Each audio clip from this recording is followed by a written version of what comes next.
Hi, my name is Lewis Carroll. How you doing? I want to talk to you about milk and whether or not you should be drinking it. No, you probably should not be drinking it. The reason why is because mammals that drink milk are generally weaned in a year or two.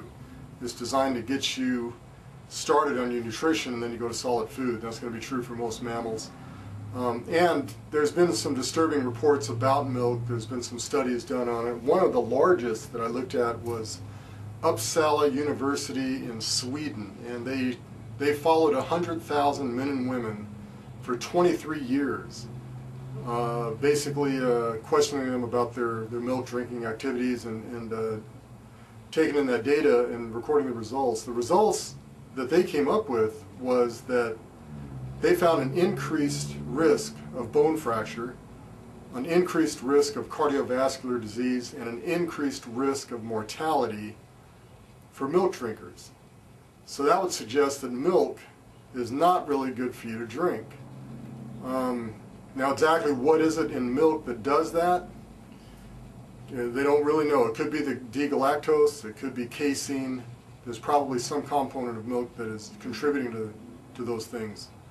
But whatever it is, at this point, my opinion, and I'm not trying to get sued by the Milk Council, so I'm just going to state that this is, I'm saying this under the First Amendment, my right to free speech, and it's my opinion that milk is not a safe thing to drink. I'm not saying that it's the most unhealthy thing you could drink. I'm sure it's not, but it's probably not the best thing you could drink either.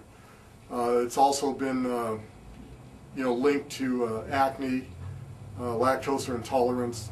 Lactose intolerance comes from the fact that there's lactose sugar in milk, and if you don't have the enzyme lactase, then you can't really digest it. So the problem is the bacteria in your gut can probably digest it. So the bacteria get hold of it since you're not digesting it with lactase.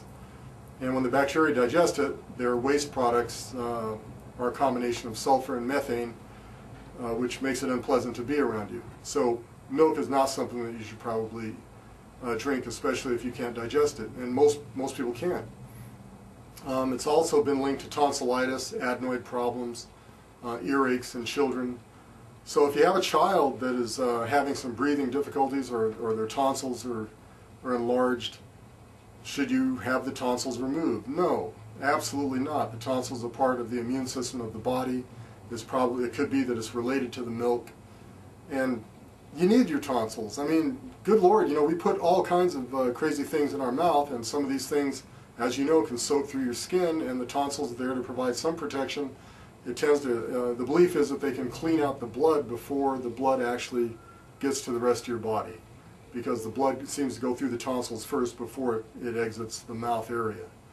And it's also been shown in some studies that tonsils are capable of producing T cells, which that's part of your immune system. So removing the tonsils is not good. I don't think drinking milk is good. And the idea that we need to get calcium and vitamin D from milk, well, vitamin D is fortified in there, so it's not as natural as you think, but there's plenty of other places to get it.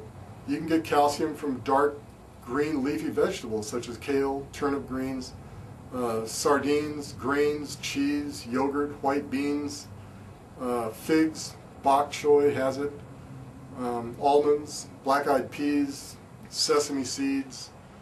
I'm not going to recommend soy. Soy has it, but soy is also been shown to reduce testosterone levels and increase cortisol levels. So for men especially, this is not something you want to do. So my opinion on milk is a bad one. I don't drink it, and I don't recommend anybody else drink it, because nobody wants an increased risk of cardiovascular disease, mortality, or bone fracture. That's my opinion on milk.